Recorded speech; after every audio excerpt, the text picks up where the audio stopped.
Enjoy ang magkapatid. Kakaiba talaga ang Soto. Tinala ngayon sa Vic Soto, nag-asawa na. Kilala ko ang babae na yan na tinutukoy ni Anjo Eliana. Sige, Tito Sen, mag-enjoy ka ha. Sabi nga ng mga kabataan, lahat ng sangkot dapat managot. Correct. Mga kapatid, ang title niyan. Investigate officials higher than Zaldi Co. Yun, Nako! mismo mga kapatid. Yun na. Yan ang maganda. Kasi po, hindi secret yan. Parang gusto nung isa walang Bawal papangalanan. banggitin Mahirap naman yata ang pumirma sa budget. Aray ko po. Pero kasi Aray ko! Aray! Isa ulo nun. Aray ko! Manong Ted, huwag kang ganyan! Ito namang si School Bukol, masyado pa niyang pinahihirapan. Simple lang naman ang tanong dyan eh. May kabit ka ba o wala? Yun ang sagutin mo, di ba? Dito sa video na to mga kababayan, sumagot na ho itong si Tuta Soto kaugnay sa mga tanong ng ating mga kababayan. Kung dadalo nga ba, itong si dating Speaker Martin Tambalus Romualdez sa gaganaping hearing ng Blue Ribbon Committee sa November 14. Pero bago ho yan mga kababayan, kung bago lang ho kayo sa PH Update, isang like. Teka lang ho ha. Isang like at isang subscribe. Masaya na ho tayo dyan sa mga gusto sumali sa ating community. Yung join button, nandyan lang ho sa baba. Ayun na nga mga kababayan. Rekta ho tayo dito sa ambush interview nitong si Tuta Soto. Naku, Tuta Soto. Nakakahiya ho kayo. Ano ba naman yan? Ano naman tong... hindi kasi ano naman yung mga sinabi na yun nitong si... Sir Anjo Eliana. Mga hearsay pa yun. Wala pa yun. Wala pa ebidensya linalatag pero... Balita natin balita natin, di umano sa lahat ng mga senador. Ito, di umano to di umano sa lahat ng senador. Dati, di ngayon, di ko alam kung ngayon dati daw, di umano, dati. Ano sasabihin ko ba, Tuta Soto, sasabihin ko ba? Baka magalit ka sa akin eh. Hindi, galit na sa akin yan. Isa wag lang iiyak, okay? Wag lang iiyak. Ito, game. Pakinggan nun natin to si Tuta. Lang ako ng meeting. It might be later or tomorrow. Basta within the next few days, we'll be able to talk. Kaya lang biglang magkakaroon ng schedule. Ako lang, medyo pangit o dating ng video eh. Ulitin ho natin Meron daw silang iimbitahan no? Sige. Well, nakapagpa-set up lang ako ng meeting. It might be later or tomorrow. Basta within the next few days, we'll be able to talk. Kaya lang biglang magkakaroon ng schedule. Kanino ka naman nakikipag-meeting? Ikaw talaga Tuta Soto, oo.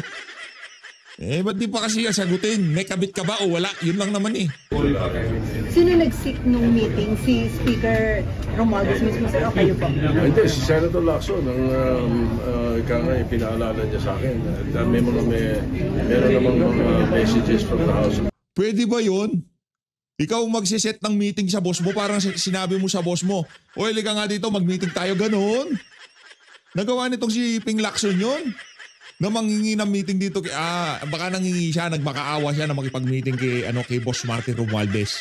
Representatives na usapan namin tungkol dyan, tungkol sa hearing. So, minabuti namin na siguro mag-usap kami ni former speaker. Wala po siyang initial na pasabi na a-attend siya sa hearing? Wala pa. Medyo matagal-tagal kami hindi nagkakausap. So, except this communication that we might have to meet very soon. Pero malaki ho yan kung sakaling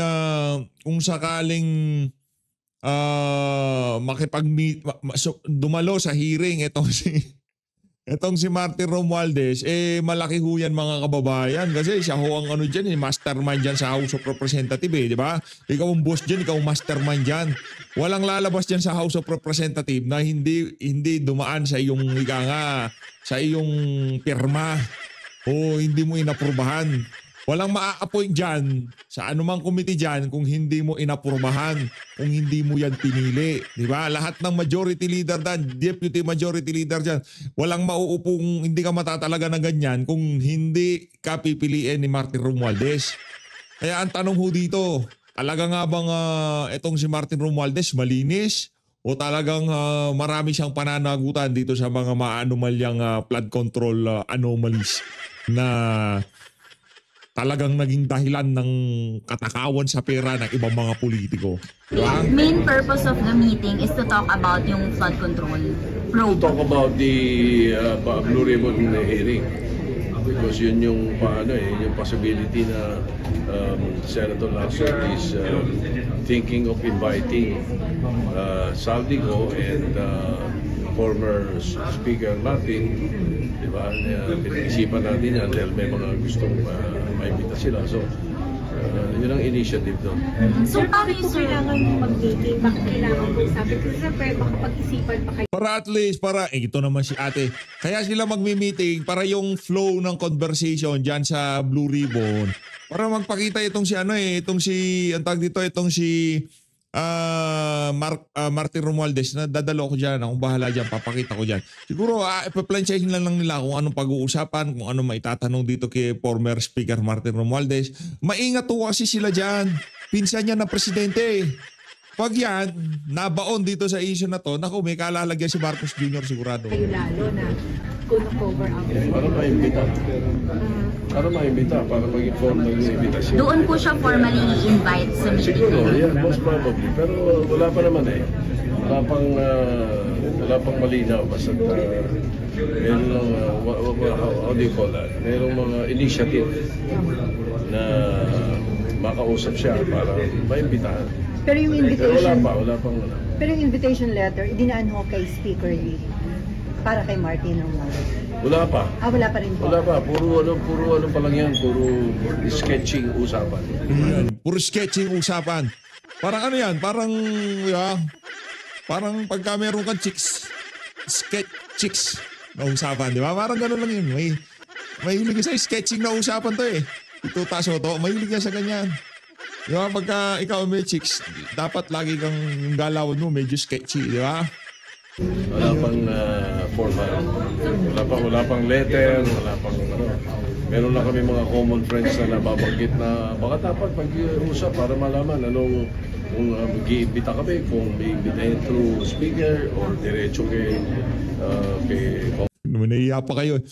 Ano ninyo na, kung sakaling imbitahin nyo siya, kwento nyo na sa kanya kung anong pag-uusapan sa Blue Ribbon Committee at kung sino yung mga magtatanong sa kanya. At talagang tatrabahuin itong si Rodante Marcoleta na hindi makapagtanong dito kay Martin Romualdez. Sa boss nyo, di ba boss nyo yan? Boss nyo yan eh. Pero sure na po ba yung November 14?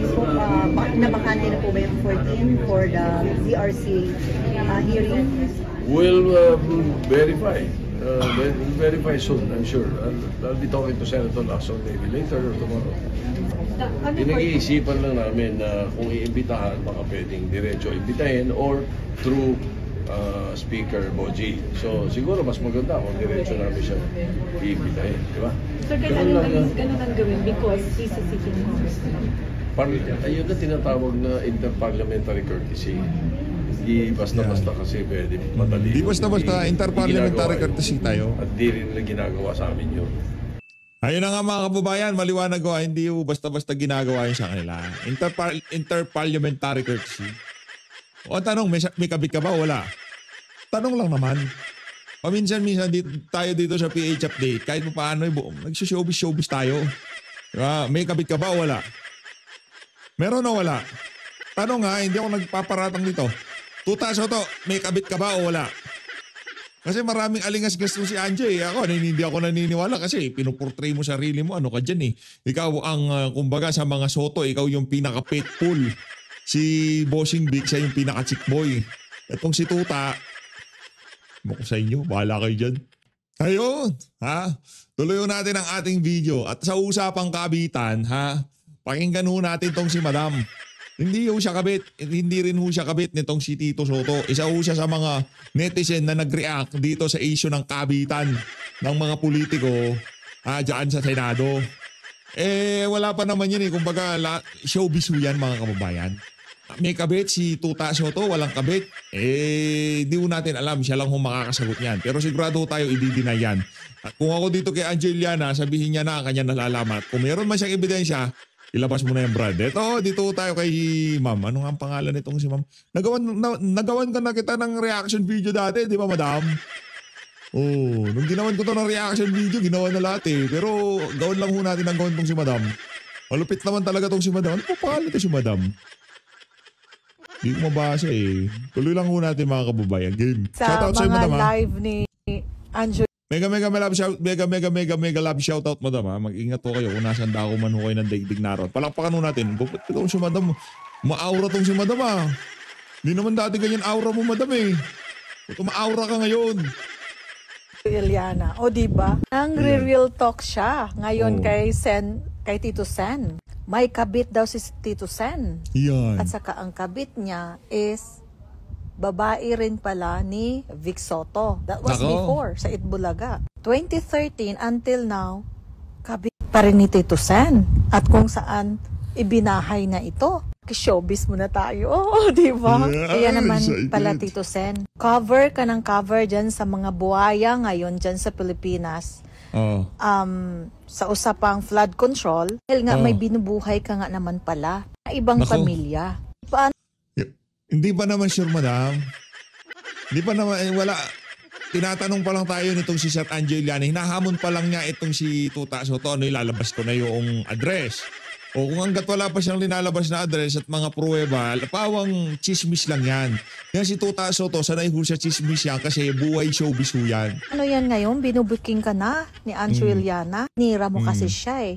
Ang sabi ni Anjo Eliana, isa kang masamang tao. Kita Nako. naman dyan sa pagka-SP mo. Kaya nga kahit kitang-kita na yung kasinungalingan nyo, mga pabor pa rin kayo dahil ba sa malaking sampal sa inyo ng milyones ni Romualdez? Nagtatakpan nyo ang mga totoong kawatan. Nililihis nyo ang mga kaso. Nabato nyo doon sa mga taong walang ginawang masama. Yung mga buhaya, ayan, nagkalat pa rin dyan sa kalsada. Nagkalat pa rin dyan sa Senado at sa Kongreso. Happy ka ba ngayon, Tito Sen? Kaya pala gusto nyo magpadagdag ng mga VATs dyan. Yan. Kasi nga, gusto nyo po rin magnakaw para ibuhay sa kabit. Nako! Bubuhay daw sa kabi, ire. Dapat kasi gumawa kayo ng tama dyan, nakaupo na nga kayo, dapat tinama nyo na yan dyan. Na hindi Yan. magka-bulgaran. Oo. Kasi ang babae na yan, wala rin delikadesa. Ang babae ni Vic Soto, naging karelasyon ni Vic Soto, naging karelasyon nyo rin. Grabe naman, kadiri naman. Pambihira, oo. Eh, si Angeliana nagsabi nun, pero tayo, babae ng utol natin, tapos bababayihin natin. Parang extreme naman ho. Di ba ata, hindi, ang pakit ho ata tignan no? Hindi pwede yun. Diba? Ewan ko ba dito kay Sir Anjo, ano yung... Enjoy ang magkapatid. Kakaiba talaga ang Soto. Tinala ngayon sa Vic Soto, nag-asawa na. Kilala ko ang babae na yan na tinutukoy ni Anjo Eliana. Sino? Sige, Tito Sen, mag-enjoy ka ha. Sinong nakapano? Nako, kilala ho nitong si Madam. Madam, ichika mo naman sa akin. Ichika mo sa akin, ibato mo sa akin kung sino yung babae na yan na tinutukoy nitong si Sir Anjo Eliana. Bira o talaga. Kaya yan o mga kababayan, yung mga congressman dyan, mantakin nyo, senador ho yan ha. Senador, o. May napapabalita, di umano, ayon dito kay Sir Anjo Eliana, may bet ka. Yung mga congressman o mga kababayan, 100% di lang ho bet ka. Baka pati di ba, lahat, babae, lalaki, lahat to talaga. Diyan ho napupunta ang boys na sambayanan. Punta na ho. Heto ho mga kababayan, rekta na ho tayo dito kay Manong Ted. Gang! Kasi nga habang tayo nagkakaroon po ng panayam, Yan. nakafocus po tayo dito po kay Gobernador. Ang Cebu, on Nako. record po ay merong 414 flood control projects. Nako It's po. 414. Nakalungkot. 414 na mga flood control projects. Ang halaga po niyan ay Nakikita kaya nitong si Tuta Soto yung mga kababayan nating nasalanta ng bagyo. Ano kaya nararamdaman itong mga senador na to habang pinapanood nila yung mga kababayan natin, no? Lalo na dyan sa Cebu. Curious tayo. 26.6 billion pesos. Yan po ang ating nakalap na informasyon. Marami pong salamat at kami po ay makikipag-ugnayan din sa Cebu government para nga po dito po sa ilang pang mga tulong na maaari maiabot maging ng ating pong Alagang Kapatid Foundation. Yes. Bago pong ating isa pang importanteng panayam, girl, atin po lamang tunghayan ang sitwasyon dyan po naman sa lungsod ng Iloilo. Yan. Kasi po ang Bagyong Tino ay tumama sa kalupaan dyan din po sa Iloilo, mga kapatid. At dahil ho dyan mga kababayan, rekta na ho tayo dito sa ano. Yan, dito na tayo. Game. Doon kasi ito pong trillion peso march na ito, iba't ibang grupo po ito eh. Sabi nga ni Kanato, hindi naman lahat sang-ayon sa ganong kaisipan na magrarally ka, magpoprotesta ka, magsasabi ka ng lahat ng sangkot kasi nagkakaisa sa tema na lahat ng sangkot dapat managot. Correct. Nagkakaisa doon. Oh. Pero yung paghahayag kung sino-sino ang dapat na managot, may pipiliin lang na babanggitin. Nako. Hindi naman natin pwede pigilan ng mga kabataan. Kulong na yan. Mga Lahat na yan, kurakot. ikulong. Okay. Lahat ng Lahat sangkot ikulong. Yung tipong, hindi, ito lang ha. Ito lang makukulong. Itong ano lang, hanggang kay Saldi ko lang tayo. Wala na, tapos na kay Saldi ko. Wala nang ibang congressman makukulong. Hindi kasama yung si Dong Gonzales, hindi kasama yung si JJ Suarez, yan si Garjola, yung mga dating deputy speaker. Martin Saldi ko lang. Papayag ho ba kayo doon? Okay lang ho ba sa inyo yun? Hindi ko sinasabing dapat silang makulong. Pero magkakasama ho yung mga yan. Sa mga interview nitong si Saldi ko dyan sa Billionaire News Channel, araw-araw daw ho nilang pinag-iisipan kung paano mabigyan ng magandang buhay ang sambayan ng Pilipino. Sino ang mga best friend niya? Yan, si Congressman Dong Gonzales, Congressman JJ Suarez, Di ba binanggit niya lahat yun eh? Silipin din dapat yung mga distrito nito mga congressman na to kung meron din silang mga maanumalyang flood control projects. Oh. dapat managot. Asa ng- Sino ang dapat managot? Doon Yan. tayo nagka-problema sa kung sino. Secret. Secret yan. Parang gusto nung isa walang papangalanan. Bawal banggitin. Mahirap naman yata Ang yun. pumirma sa budget. Aray ko po. Nako! Pero kasi Aray ko! Aray! Kisa ulo nun. Aray ko! Manong Ted, huwag kang ganyan! Huwag ka noon!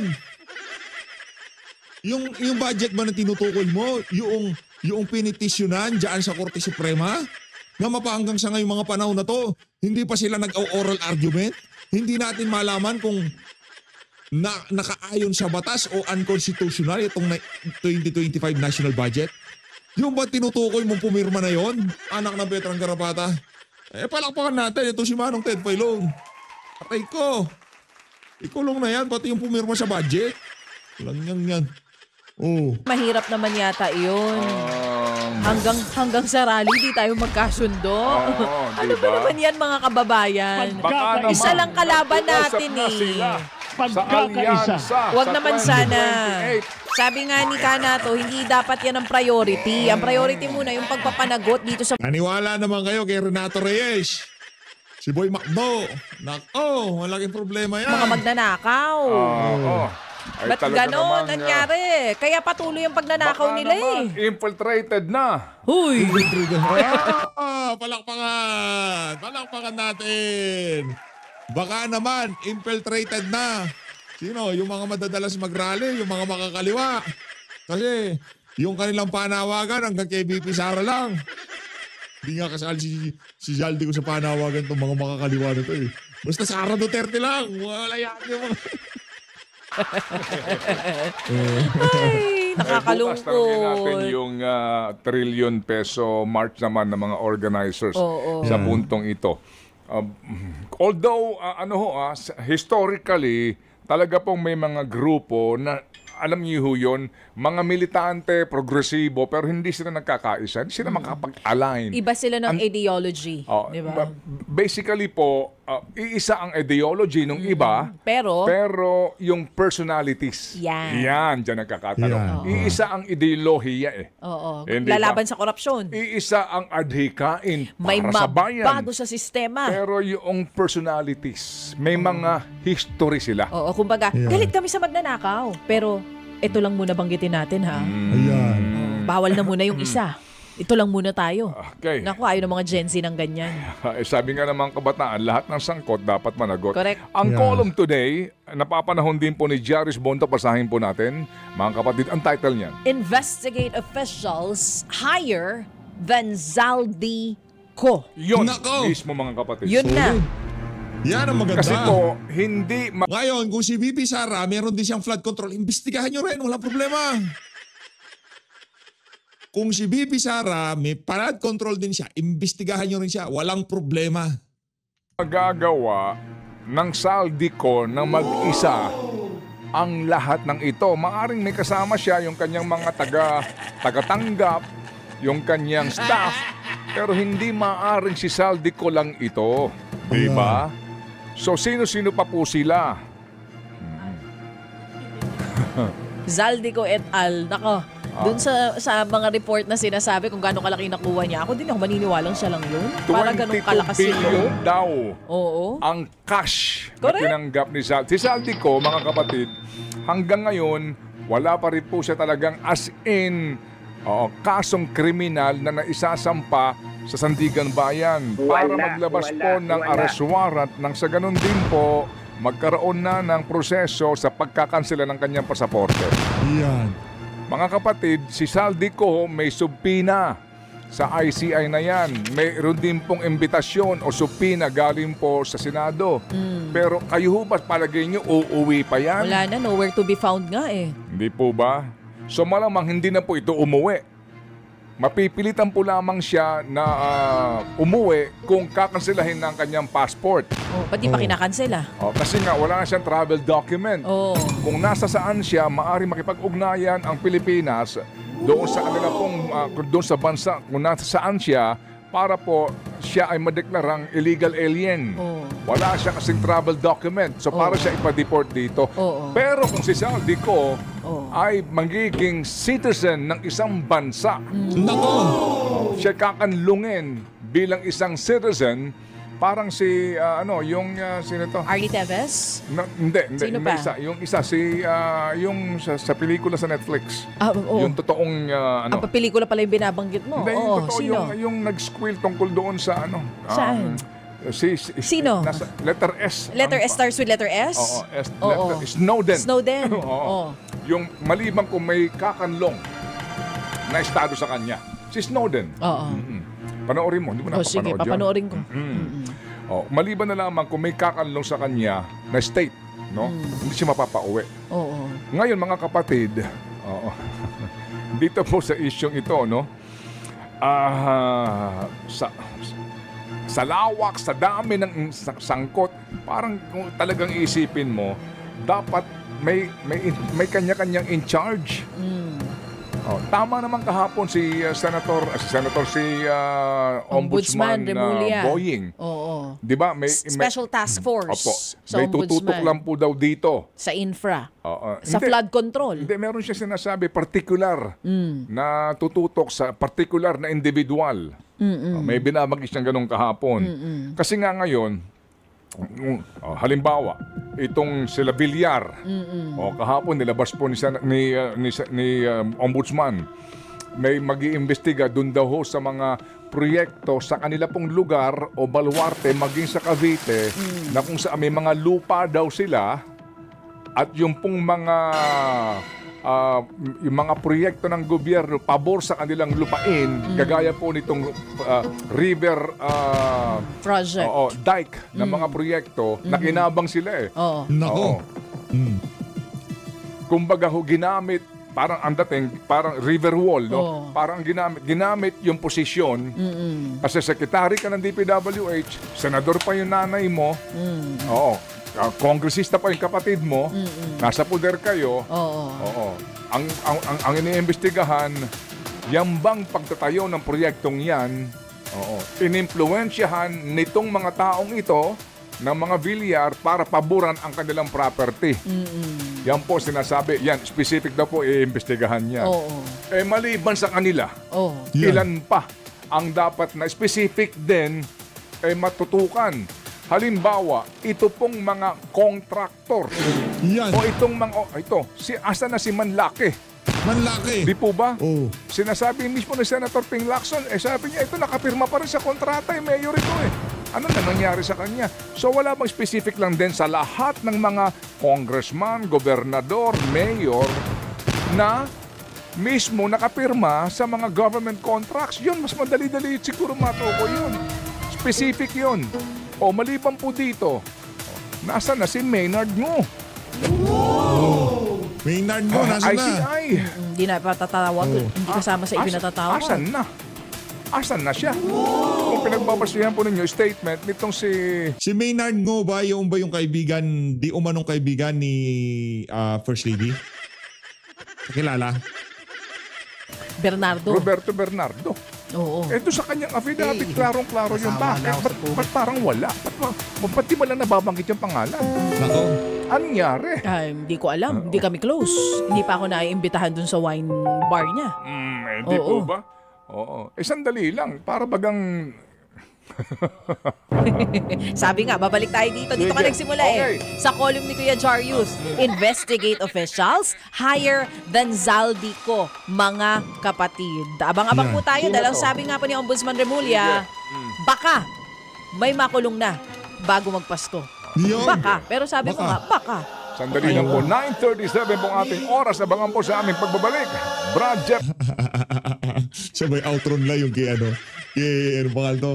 Kay Andrew, yung bagong Pilipinas, yung pagka may birthday, kinakanta ho niya yan eh.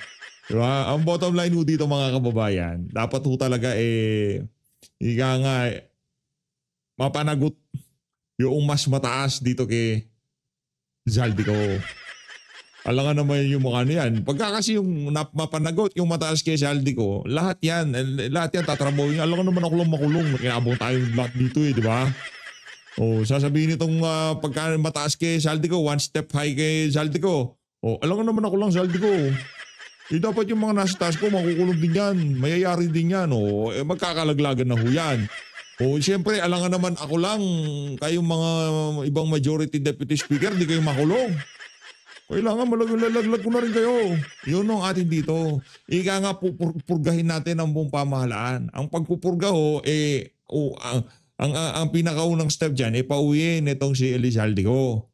At imbestigahan yung mga politiko na mas mataas pa dito kay Elizaldico. Ngayon, pagka hindi ho nangyari yan, huwag tayong umasa. Kung kay Elizaldico pa lang mapuputol tong usapan, naku, yari ho tayo dyan. Para sa mga Gen Z, dyan ho papunta usapan.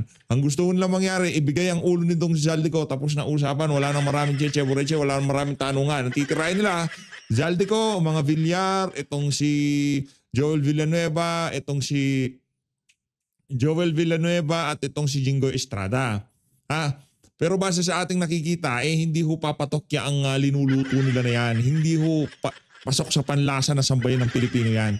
Payag ho ba kayo doon pagdating kay Zaldico? Bobolahin ho tayo. Itong mga Villar ang ihahain nila. Pagkataas ng mga Villar para hindi mapag-usapan itong si Martin Romualdez, titirahin naman ho yung si Joel Villanueva at itong si Jingoy Estrada. Puro ano ho yan, lahat to. Pagkatapos nitong dalawa na to, sino na naman bibirahin nila? Si Chis Escudero naman. Hanggat basta wag lang masangkot sa usapan itong si Martin Romualdez. Lahat to ng politiko kung pwedeng patagin nila itong Pilipinas, papatagin ho nila. Basta yung pangalan ni Martin Romualdez hindi masama sa mga maiimbestigan. Iimbestigan gross negligence. Kasi maulog. Gross negligence. Ang ikakaso mo, gross negligence. Di ba, pipirma kayo ni Speaker at pipirma si Speaker at nitong si Senate President para ipadala sa Senado yung ano na yan. Yung enrolled bill na yan. Di ba? Tapos, ang problema mo dito, pagdating sa Malacanang, pipirma naman ho yan. Magiging GAA.